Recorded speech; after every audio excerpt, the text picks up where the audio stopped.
grego, formada de duas palavras ou vocábulos, ek, fora de, kaleo, chamar, é uma assembleia dos chamados e eleitos, a eclésia, a igreja do Senhor. Desde a sua fundação por Cristo Jesus, ela se apresentou como uma instituição bem definida, sem precisar qualquer injeção externa do paganismo. A eclésia está comprometida em chamar e separar. Nós somos a eclésia, somos a eclésia que respondeu o chamado de Deus. E não somente respondemos o chamado de Deus, como também fomos eleitos por Deus. Esta é a eclésia. Amados, Jesus fundou a sua igreja. Quando Jesus convoca os apóstolos, não se podia ter um modelo de igreja, porque hoje nós temos um modelo de igreja universal a partir do ato dos apóstolos. Em tempos de Jesus, os apóstolos liam Atos de Jesus. No nosso tempo, nós temos lido os Atos dos Apóstolos. Em tempos de Jesus, os apóstolos tinham a Bíblia em pessoa. Nos nossos dias, nós temos a literatura, aleluia, que espelha as práticas dos apóstolos. A igreja que é igreja, ela está consubstanciada nas práticas, nos atos dos apóstolos. Jesus fundou a sua igreja pura. Ora, desde os primeiros séculos, estou a falar aí do século I e o século II, a igreja triunfou. Eu creio que nunca houve um momento mais brilhante da igreja do que os primeiros séculos, século I e século II. A igreja viu-se crescer em um ambiente de pureza.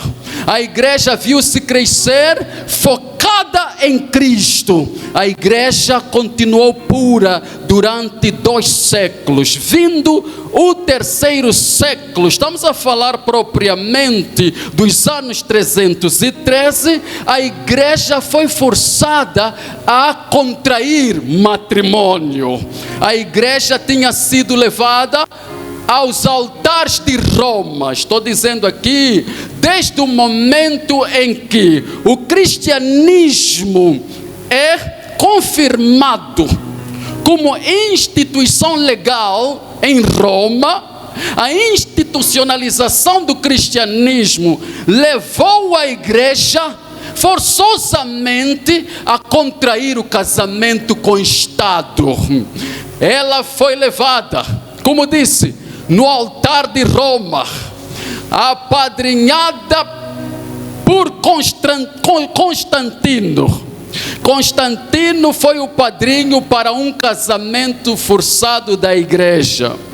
Ela tem noivo, ela é pura. Nesta altura, forçosamente, mesmo não querendo, está sendo levada a contrair casamentos. Amados, a partir deste século III, a igreja viu-se sufocada por conta deste casamento que ela está a contrair, oh aleluias. Mas vou lhe dizer que ela sempre foi pura. Este é um casamento contra a vontade dela. Jesus Cristo, quando vinha na terra, ela apresentou-se a uma noiva. Jesus celebrou o ato que visava o casamento nos céus.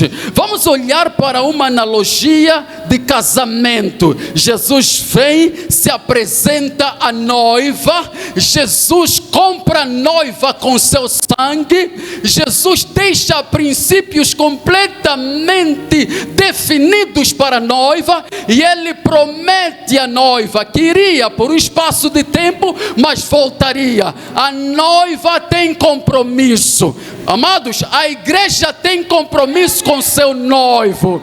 Ela tinha sido levada a um casamento forçoso, mas ainda assim continuou fiel ao seu noivo. Com que se parece a igreja? A igreja se parece com a Esther, Hadassah. Você se lembra da Esther? Quando Assuero decide entrar para um segundo casamento, estamos a falar depois do casamento estressante que ele tinha que suportar. No segundo casamento ele precisou de uma esposa. Ora, Hadassah foi chamada e eleita.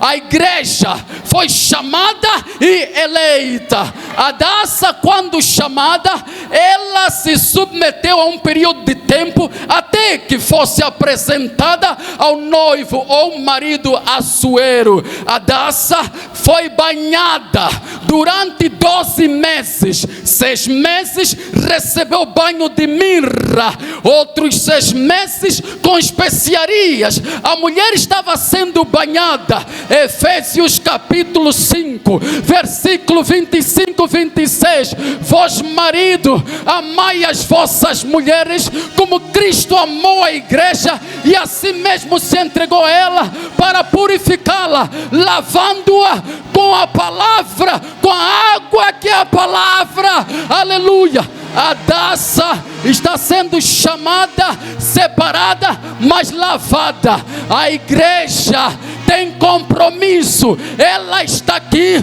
para sendo lavada, preparada de maneiras a ser apresentada ao noivo Jesus Cristo de Nazaré.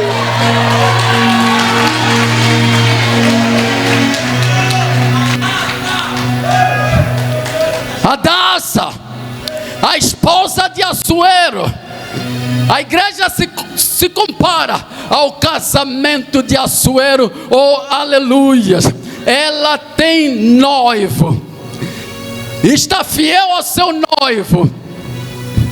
O casamento do século 3, que influenciou de que maneira a igreja, não foi compartilhado.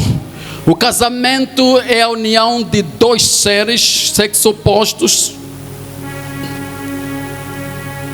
celebrado por livre e espontânea vontade das partes.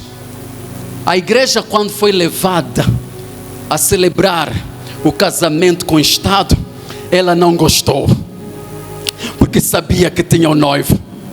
Eu estou trazendo a analogia de Hadassah. Esther não vai ao noivo até os 12 meses se passarem. Jesus está falando aos discípulos quando propõe a eles a volta à Judeia, para que fosse atender a Lázaro que estava na tumba. Aleluia! Jesus diz: vamos à Judeia. Os discípulos dizem: não, Senhor, há pouco tempo os judeus tentaram matar-te. Jesus diz: sim, não existem 12 horas no dia. Hadassah está sendo banhada por 12 meses. Eu estou dizendo, o 12 é o tempo da igreja. Eu estou dizendo, há um tempo determinado em que a igreja tem que ser lavada para ser apresentada ao noivo. Jesus disse: vamos à Judeia. E quando chega à Judeia, ele pede para que fosse apresentado ao túmulo. E quando chega no túmulo, ele manda retirar a pedra. E depois de retirar a pedra, ele brada e diz: Lázaro, sai. Haverá um dia antes do último toque da trombeta. Jesus vai dizer à igreja: igreja, suba, suba. A igreja vai subir. Ele é a noiva do Cordeiro. Ela é pura. Hadassah, 12 meses depois, ela está sendo apresentada a Assuero. Há um tempo determinado para a igreja. Por isso ela é pura. Há uma coisa que a lava, é a palavra do Senhor. Por isso, ó igreja, você sobrevive pela lavagem da água que é a palavra do Senhor. Saia do marasmo espiritual. Você será apresentada pura ao noivo através da palavra do Senhor. Oh, aleluias! É a palavra que te purifica. E uma palavra pura, especiarias. É a palavra. Não são invenções, é a palavra. Não são injeções, é a palavra. Não são improvisos, é a palavra que lava a igreja. Porque ela não pode ir ao noivo até terminar o seu banho completo. Existem crentes que estão acumulando sujidade, porque se recusam em vir à igreja, se recusam em receber o discipulado, se recusam em ouvir uma palavra que as prepara. Está acumulando sujidade. Aleluia. A igreja tem que ser lavada. Vai cheirar mal se você ficar em casa. Ouça a palavra. A igreja tem que ser lavada para ser apresentada ao noivo. Não são os espetáculos, é a palavra que prepara a igreja. Oh, aleluia. Eu estou pregando para uma igreja que está sendo lavada. De segunda para cá, há um banho constante. A igreja é pura, meus amados.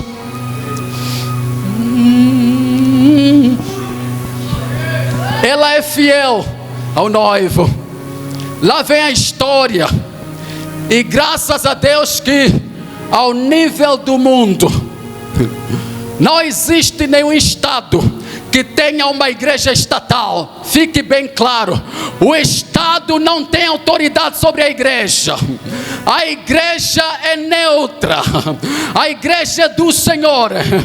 Não existe em nenhuma parte do mundo, como disse, em que o estado está tomando de assalto a igreja. Oh, aleluia. Ainda bem que a história veio colocar esta questão em pratos limpos.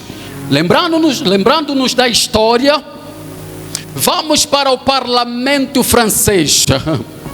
No dia 9 de dezembro de 1905, aleluia, na Assembleia Francesa, houve uma lei que determinou a separação. Uma lei por iniciativa de um dos parlamentares do Partido Socialista. Estou a falar de história versus política. Do Partido Socialista, onde, graças a Deus, a política, a lei, decidiu separar os direitos da igreja versus Estado. De lá para cá, está claro que a igreja é autônoma. Ela não precisa do Estado para ditar suas regras. A igreja é pura, oh aleluia. Eu vou já para o segundo bloco. Aqui eu estou entendendo que a amada igreja está me acompanhando, está sabendo que esta igreja é pura. Não precisa do Estado para ditar regras. Os propósitos estão definidos. Ela é fiel ao noivo. Ela é lavada pela palavra do Senhor. Oh, aleluia. E Paulo, na primeira carta aos Coríntios 12, retrata a igreja como sendo o corpo de Cristo. Vou lhes dizer que a igreja é um corpo devidamente equilibrado. Devidamente equilibrado. Oh, a igreja recebeu do Senhor Jesus 5 propósitos. Por isso eu disse que ela é um corpo devidamente equilibrado. Não precisa de amuletos para andar. O Senhor Jesus doou. O Senhor Jesus estabeleceu 5 propósitos foram estabelecidos, a saber, a adoração, aleluia. A igreja tem propósito 2. Ministério. Eu estou a falar de Marcos 12, 29, 30, 31. Através deste livro, percebemos que Jesus está deixando os 5 propósitos na igreja. Por isso que ela não vai precisar de qualquer apoio. Jesus deixou claro, ela tem 5 propósitos. A igreja foi chamada para adorar. Quando Jesus fala sobre o primeiro mandamento, amar a Deus sobre todas as coisas, significa adoração. Ministério, o segundo mandamento, quando diz que devemos amar o próximo como a nós mesmos, significa ministério, ministrar o próximo. Caridade é o propósito da igreja. A igreja está definida. Terceiro propósito, evangelismo. Estamos olhando para Mateus 28 capítulo 18, 19, 20, também Marcos 15, 16 abaixo. Quando Jesus orienta a grande comissão, ela que fala do evangelismo, fala do discipulado e também fala da comunhão. E de pregai, aleluia. Jesus diz também, ensinando-as, discipulado. E ele também fala, batizando-os em nome do Pai, Filho e Espírito Santo. Eu estou a dizer que a igreja tem propósitos definidos. Tem adoração, tem comunhão, tem evangelismo, tem discipulado e tem comunhão. Alguém está me entendendo? 2. A igreja tem ministérios. Jesus doou à igreja 5 ministérios. Efésios 5:11. Ele mesmo deu uns para apóstolos, profetas, evangelistas, mestres e pastores. A igreja tem ministérios definidos. E não se trata de emancipação de ministérios aqui, e nem a concentração de tantos ministérios em uma pessoa. O fato de terminarmos uma formação superior de teologia não nos habilita ao doutoramento espiritual. Você não foi chamado a ser doutor por conta da tua formação. Você é doutor porque Jesus deu este ministério a ti. Esta é a igreja. Oh, aleluia. Ela tem 5 ministérios que foram dados pelo Senhor Jesus. Jesus deu. Ele não disse que 3 meses depois de seres evangelista serás pastor, depois apóstolo. Não, ele disse, uns deu para apóstolos, outros profetas, outros evangelistas. Está tudo definido. Não inventa. Não tem nada a ver com questão de homens ou doutrina humana. A igreja tem ministérios definidos e são 5. 1, 2, 3, 4, 5 ministérios. Fora disso, não é igreja, é uma outra coisa.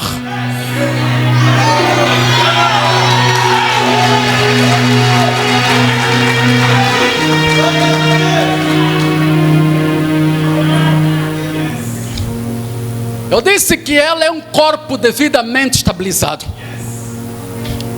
Ela está equilibrada. Oh, aleluia. Deixa eu lhe dizer, já que estou a falar dos 5 ministérios. Amados no Senhor, um dom ministerial não edifica a igreja corpo de Cristo. Um único dom. O profético não edifica o corpo de Cristo. O corpo de Cristo é edificado pelos 5 ministérios. Quando Paulo fala dos ministérios, ele diz que é para santificar a igreja, é para colocá-los em trabalho, é para aperfeiçoamento do corpo de Cristo. Isso sim, mas um ministério não edifica o corpo de Cristo. Ela é equilibrada. Ela precisa o profético, mas também precisa o pastoreio. Não subestime o ministério em benefício de outro. Bem como os seus propósitos, a igreja está bem estabelecida. Oh, aleluia. Vem comigo. Veja, tem um estilo de vida, e o estilo de vida dela é santidade. santidade. Vem comigo. A igreja tem uma referência, e é na referência que incide o nosso tema específico. A igreja tem 5 propósitos. A igreja tem 5 ministérios. E isto revela a graça do Senhor. A igreja tem um estilo de vida. A igreja espelha-se no caráter de Cristo. E a igreja tem referência. Até aqui não lemos a Bíblia. Vamos ler agora. João capítulo 17.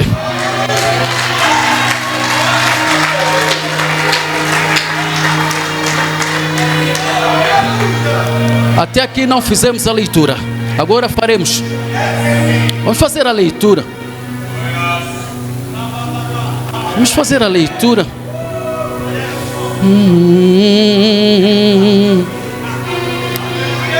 17, versículo 21. Para que todos sejam um, como tu, ó Pai, o és em mim, e eu em ti, que também eles sejam um em nós, para que o mundo creia que tu me enviaste. E eu dei-lhes a glória que a mim me deste, para que sejam um, como nós somos um. Versículo 23.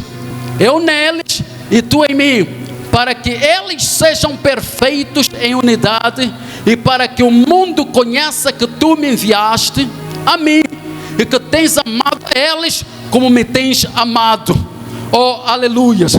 A referência da igreja é unidade.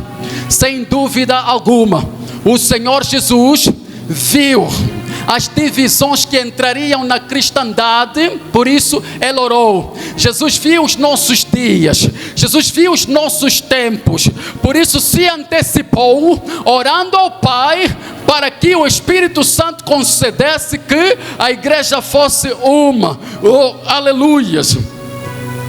E na Bíblia, em vários lugares, quando a gente lê a respeito de igreja, fala-se de uma igreja universal. Isso é que talvez a gente precisa perceber. Eu vou estar separando quando for a questão de igreja local, mas eu estou falando aqui da igreja universal, nada a ver com a universal católica romana. Ora, é sugestiva quando falamos de universal. A palavra universal, quando vista no grego, católicos, é formada de 2 vocábulos: kata, sobre, elos, tudo, todos. A igreja está unida diante de uma cabeça que governa todos. Eu estou dizendo que Jesus Cristo é a cabeça sobre as nossas cabeças, sobre a cabeça dos líderes. Jesus Cristo está acima de todos. Você já pensou um pouquinho na tradição judaica? O judeu usa um chapéuzinho chamado kippah. A kippah é símbolo da soberania. Quando o judeu usa kippah, agrudado na sua cabeça, está a dizer: Javé é Deus sobre a minha cabeça. Javé é Deus sobre a minha cabeça. A igreja é um corpo cuja cabeça é o Senhor, e toda a liderança sabe que o Senhor tem de ser a cabeça sobre a nossa cabeça.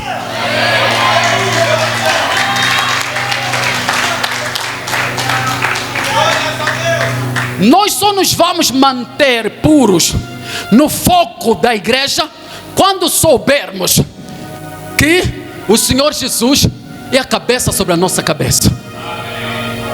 Várias são as questões que não dependerão de nós, é porque existe uma unção por cima de nós. Eu falo daqui a pouco com mais detalhe a respeito. Vem comigo. O Senhor Jesus viu as divisões na igreja. Ele orou. Eu estava a falar do termo católicos, sobre tudo e todos. Esta é a igreja universal de todos os crentes, raças, tribos, etnias. Ela é uma nova criação. Aleluia. Oh, aleluia. Ela é uma nova criação. A igreja pode falar comigo o que é uma nova criação? A igreja é uma nova criação. Pastor, Deus fez o mundo em 6 dias. No 7º descansou. Terminou a obra no 6º com o homem. Mas há um outro dia que ele voltou a criar algo que não houve. Chama-se a igreja. A igreja é a última criação do Senhor. Aleluia. Não houve. A igreja não é um aprimoramento do judaísmo. A igreja não é o israelense. A igreja é a nova criatura. O Senhor Jesus, sabe, fez o quê?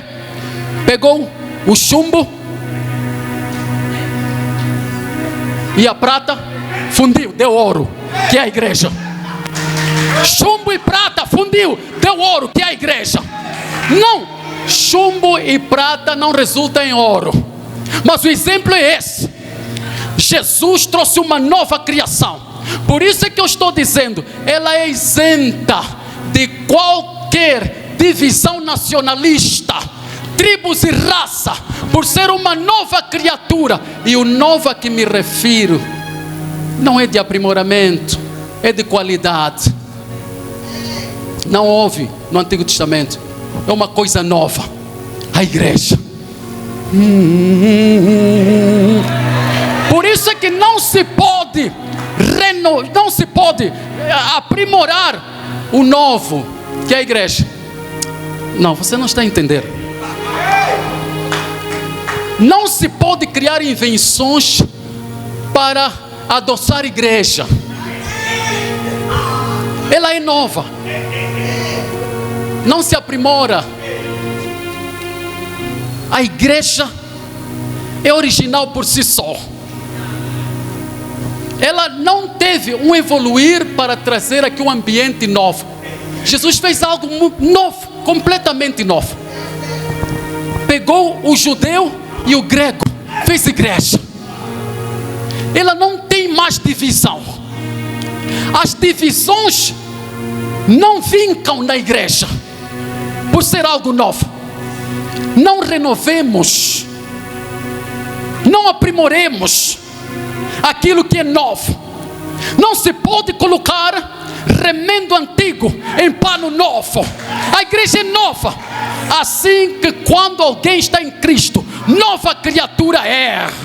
As coisas velhas passaram e eis que tudo se fez novo. Ah, pastor, este texto é sabido, é conhecido. Sim, só que o que você não entende é que este novo não foi aprimorado. Ou seja, você não foi aprimorado.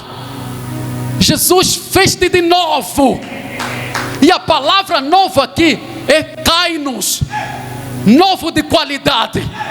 Por isso é que ela continua a ser pura, inquebrável. Agora vou dizer uma coisa: a igreja é inquebrável. Ao longo dos séculos, homens tentaram injetar falsas doutrinas, filosofias, combatendo-a, só que ela é inquebrável. Por que a igreja é inquebrável? Porque na cruz nenhum dos ossos de Jesus se quebrou. Por isso ela é inquebrável. Ela é inquebrável. Ela é inquebrável. Ela é inquebrável. Oh, aleluia.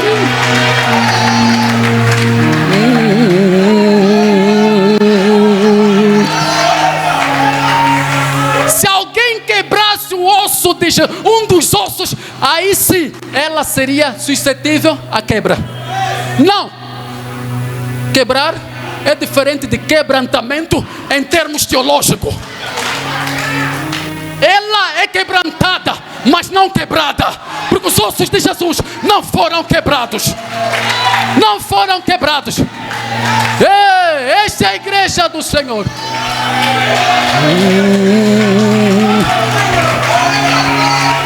Esta é a igreja do Senhor. Ela reflete a cruz.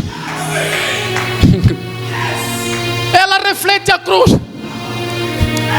Continua completa.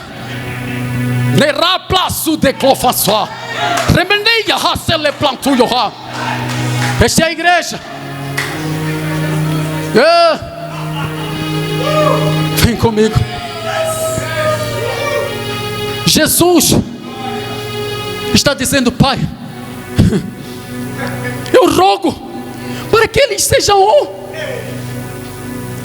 Nos próximos dias vai ser difícil para ela. É assim, eu estou a dizer que há um remanescente que representa a igreja que está intacta. Aqueles outros grupos que se dizem ser igreja devem ser alguma coisa. A igreja do Senhor, a igreja universal, está intacta, está pura. Jesus ora para a unidade da igreja, a unidade da igreja. Mas uma coisa percebi neste texto é que a unidade do corpo de Cristo não é possível sem o Espírito Santo. Oh, aleluia! E eu quero falar aqui dos componentes da unidade. A unidade tem componentes. Ele está a dizer aqui, vamos ainda no versículo 22. Eu dei-lhes a glória que a mim me deste, para que sejam um, assim como nós somos um. Glória aqui fala do Espírito Santo, fala aqui da natureza divina. Jesus está dizendo que eu dei-lhes a natureza divina para que eles se tornem um, amados no Senhor. A unidade do corpo de Cristo não é possível sem o Espírito Santo que dá. Olha, a unidade do corpo de Cristo sem Espírito Santo é simples amizade. Vínculo da paz. Nós precisamos da paz para a preservação desta unidade. Quem está a me perceber? Oh, aleluia.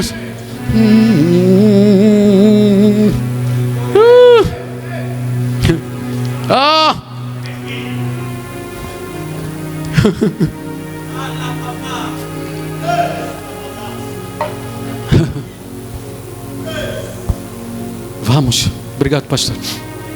Muito obrigado. Aleluia. O corpo de Cristo é chamado para a unidade, amados. A unidade. A nossa reflexão é o poder.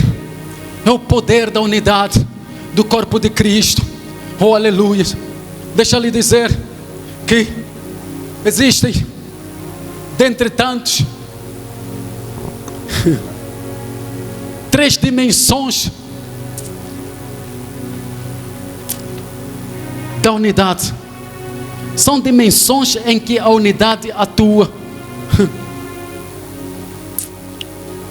O que a unidade nos traz? Qual é o poder da unidade? Qual é o poder da unidade para o corpo de Cristo? Oh, primeiro, a unidade promove prosperidade no corpo de Cristo. A unidade promove prosperidade à medida em que pode-se observar um episódio do Antigo Testamento.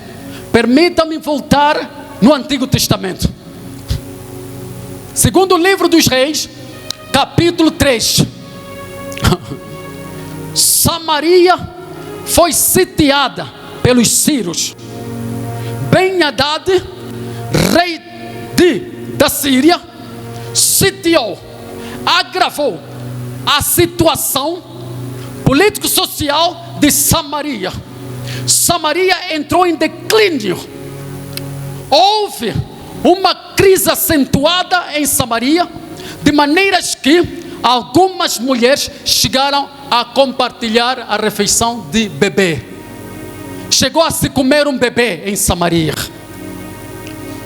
Uma crise tão acentuada. Nesta ocasião, o rei desesperado, aparece o homem de Deus, Eliseu.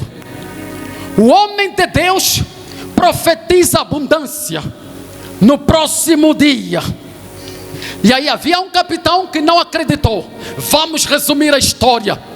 O nosso foco é nos 4 leprosos. Do lado de fora de Samaria, nos portões, pelo menos no portão da entrada para a cidade de Samaria, haviam 4 leprosos, pastor. Vocês sabem que a lepra é uma erupção cutânea que levava os tais dissociados da comunidade. Eles tinham que ficar fora da cidade. 4 leprosos estavam fora da cidade. Nesta ocasião, a fome está a apertar. Eles decidiram na base de unidade. Doentes, mas a unidade. Conversaram. A unidade pressupõe concordância. Não vale você dizer que sou membro desta igreja quando não concordas com o pastor, quando não concordas com a doutrina. A unidade pressupõe concordância. 4 leprosos fora, conversaram um do outro. O que faremos? Se dissermos entraremos, morreremos, porque há fome aí. Se ficarmos aqui, de igual modo morreremos. E se formos no arraial dos Círios, certamente nos matarão. Eu quero lhe dizer que um corpo unido não teme a morte. Um corpo unido não teme a morte. Por que é que o salmista diz que quando ele anda pelo vale da sombra da morte, não tem medo? Por quê? Porque não está sozinho. Ele está unido. A unidade não teme a morte. Oh, aleluia. Comunicação, concordância. Pronto, presumimos que eles nos matarão, então somente iremos. Unidade. Meus amados, estou a falar de leprosos, pessoas desajeitadas. Pega aqui, pega irmão, pega. Vamos a Samaria, vamos. Pega. Eu não tenho dedos, também já não há mão, mas pode pegar aqui. Estambuco. Pega. Vamos. E você pega aqui nas minhas vestes. Vamos. Vamos aonde? Na Síria. Se morrermos, tudo bem. Se não, também tudo bem. Vamos.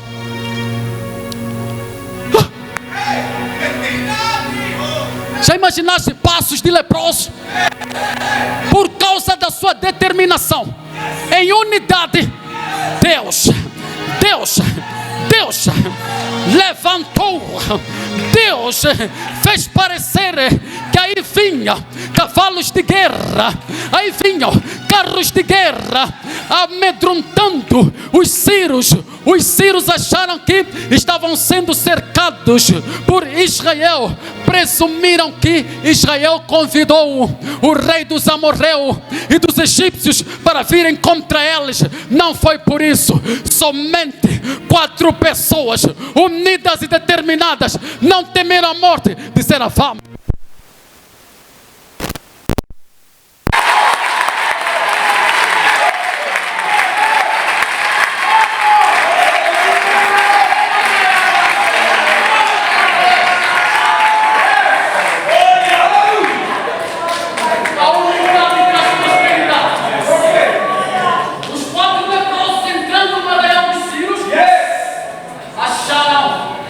Espaço geográfico.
Glória a Deus.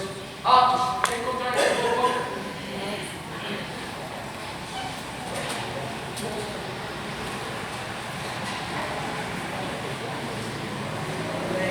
Versos 44, 45. A palavra do Senhor diz que todos os que criam estavam juntos. Aleluia. Vocês estão amados? Amém. Glória a Deus. Então vamos observar juntos a leitura.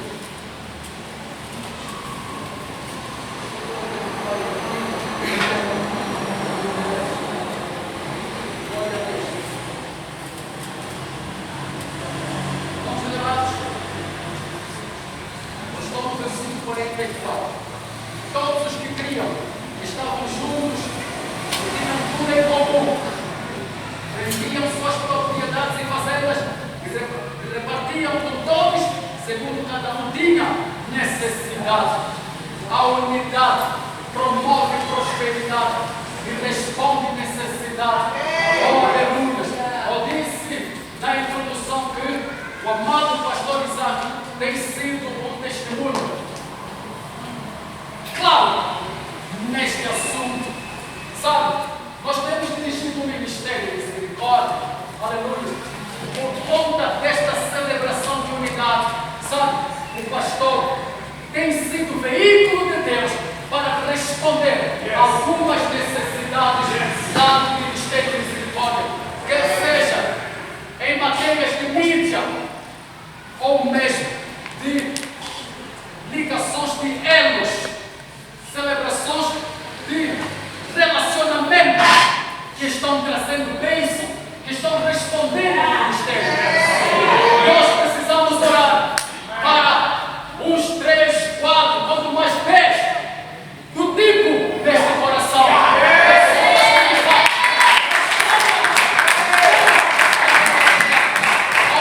Responde necessidade.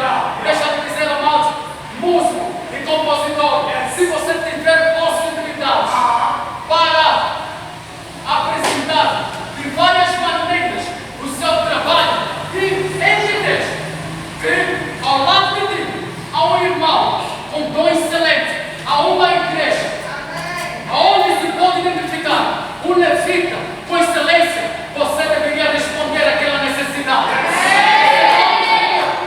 Aleluia. Você não deveria guardar este dom para você.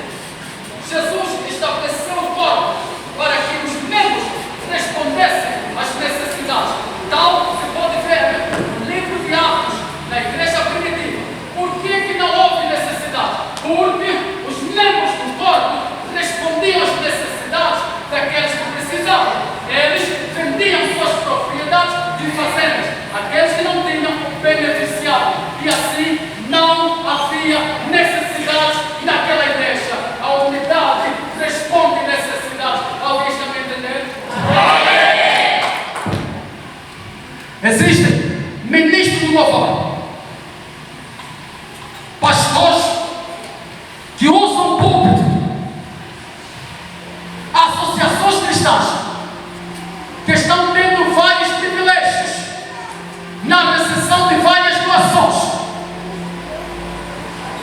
Acontece que algumas destas pessoas não têm vocação para um tipo de ministério segundo o qual a doação é injetada, segundo o qual o mantimento é injetado.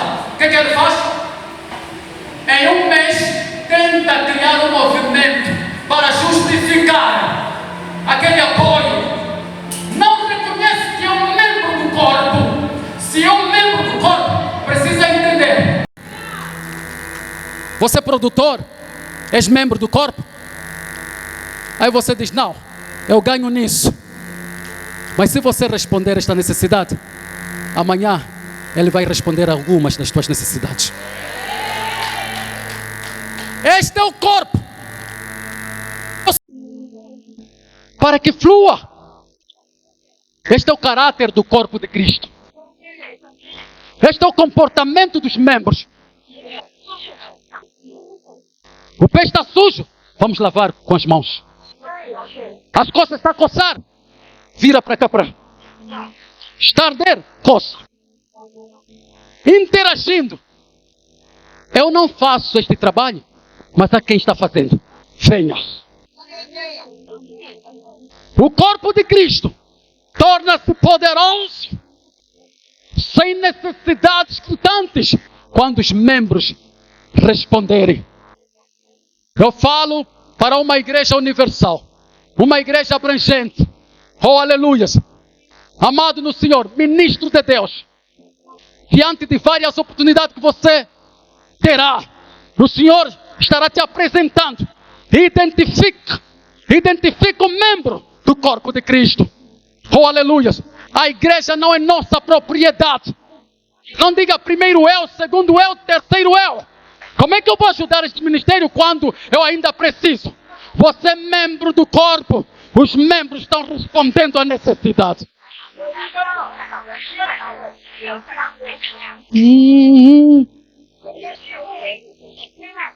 Há uma bênção para Angola.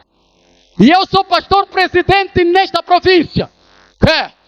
Esta bênção é somente bênção para minha igreja, minhas afiliares, meus movimentos, e depois, de resto eu não quero saber.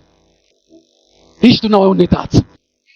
Deus te colocou naquele lugar como autoridade na província para responder a algumas necessidades do corpo de Cristo. Do corpo de Cristo. Você é responsável. Por quê, pastor? Entre os Salmos 133 e os Salmos 125 há uma diferença abismal. 133. Oh, quão bom e quão suave é com os irmãos? É com os irmãos? É como óleo precioso sobre a cabeça.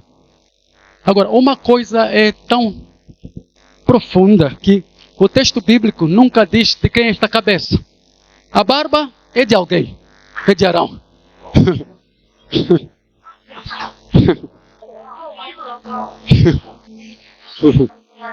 A barba é de Arão.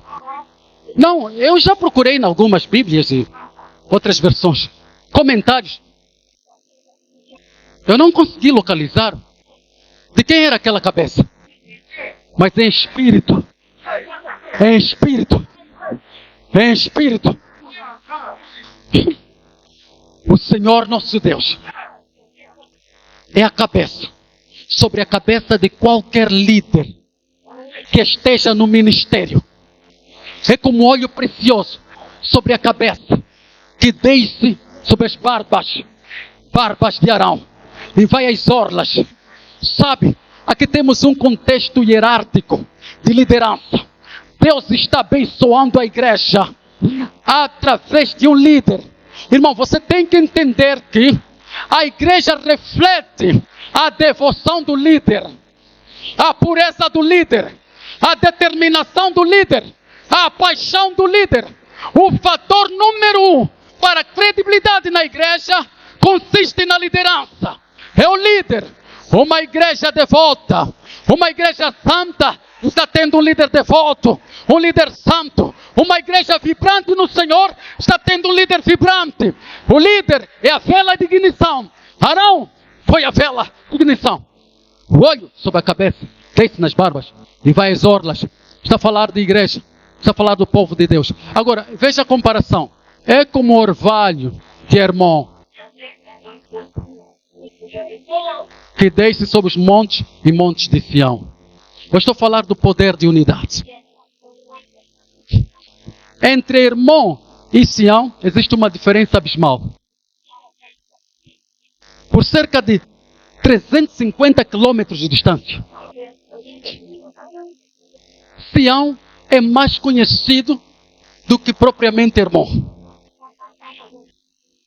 Os que confiam no Senhor serão como o monte, que não se abalam. Força, persistência, perseverança, consistência, crente forte. Mas é o seguinte: sem o orvalho de Hermon, Sião não tem vida. Sião não tem prosperidade. Unidade é assim. Você é o irmão mais forte? Sim. Mas a tua prosperidade virá de alguém que seja irmão. Sião é mais forte, persistente, mas irmão da vida, orvalho, da umidade, diferença. Veja, Sião está recebendo vida. O corpo de Cristo é assim. Entende que a minha força, de forma unilateral, não promove nada. Não promove nada. Há quem tem prosperidade. Existe uma grande diferença. Mas o que nos vai unir é o Espírito, é a vida que sai de Hermon para Sião. A unidade no corpo de Cristo compreende exatamente isso. Não obstante as nossas diferenças, mas eu estou sendo abençoado pelo relacionamento de alguém. Talvez não faça parte da igreja local. É um relacionamento de algum lugar que está me trazendo vida, umidade. Este é o poder que tem a unidade no corpo de Cristo. Por outro, no corpo de Cristo, entendemos que nossas culturas podem ser diferentes. Por isso é que nós não pregamos cultura na igreja. Sua cultura termina depois que você abandona a sua porta. Cultura é o que te faz diferente fora da sua porta. Quando eu me junto à igreja, a minha cultura termina, me adequo à cultura do reino. Esta é a igreja. Hermon está sendo motivo de vida para Sião. Ainda que nós tenhamos muita visibilidade, mas há um calor, há uma umidade. Alguém está com alguma coisa para nos completar. Este é o poder da unidade. Diferença abismal. Porque aí o Senhor ordena a bênção e a vida para sempre. Diz o texto bíblico. Muita diferença, porém, benefícios compartilhados. Compartilhados. A igreja do Senhor é chamada na unidade sem poder vincar nossas diferenças. Sabe? A unidade não nos separa, nos desloca somente. A unidade nos desloca e não nos separa. Deslocados, somos unidos. Não separados. Alguém está me entendendo? Você se desloca para uma região, ainda assim a unidade está lá. Hermon, Sião, deslocados, porém unidos. Oh, aleluia. A unidade não separa. Não separa casais. Ainda que nós tenhamos locais de produção equidistantes, tal como acontece comigo. A minha esposa trabalha muito distante da província, mas nem por isso estamos separados. Estamos deslocados. Ela está em outro local, é honesto, mas unidos. Hermon, Sião. A separação não pode justificar sua unidade. Seja no corpo de Cristo e seja unidade relacional. O corpo de Cristo é chamado a unidade. As 3 dimensões da unidade, compreende? Primeiro,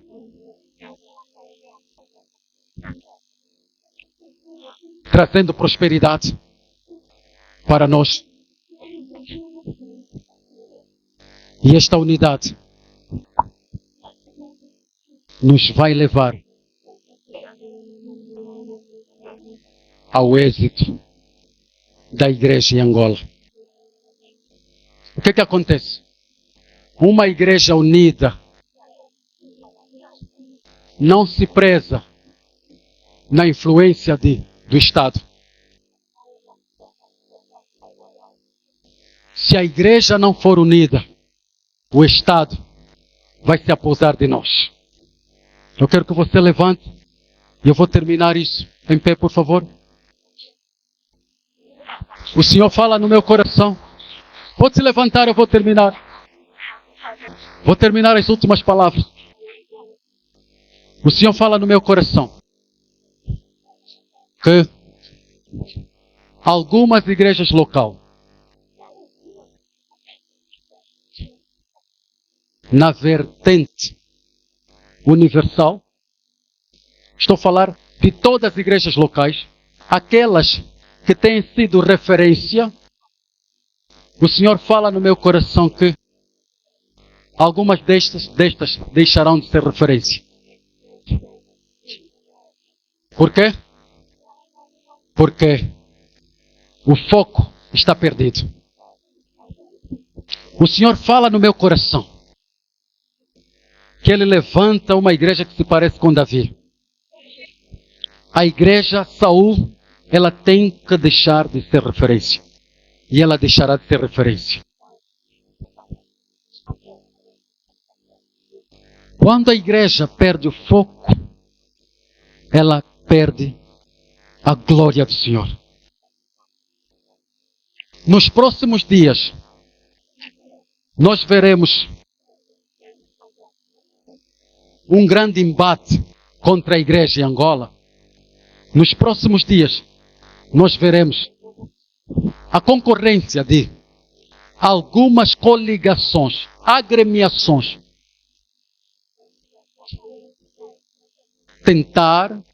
elas vão tentar entregar a igreja, vender a igreja. Em nome de Jesus. A igreja tem padrão definido. E na unidade, os poucos que tentarem não vencerão esta igreja que entende o seu propósito. As agremiações não são para favorecerem a institucionalização da igreja ao Estado. As agremiações são exatamente para providenciar ordem e a unidade da igreja. Entre a igreja e o Estado não pode existir casamento, unidade, e sim relacionamento baseado na ética, no respeito e na liberdade. A igreja tem padrão definido. Quando os membros da igreja entenderem que somos um corpo, qualquer infestação que vem por aí não vai derribar a igreja. Jesus disse que uma casa dividida não prospera. Está na hora da igreja se unir. Unida não teme a morte. Unida não temeremos a morte. Está na hora de começarmos a orar pelas vozes proféticas. Voz profética para a igreja. Ela tem poder autônomo na resolução dos seus conflitos. Não precisamos apoio. Eu estou a dizer, relacionamento sim, mas casamento não.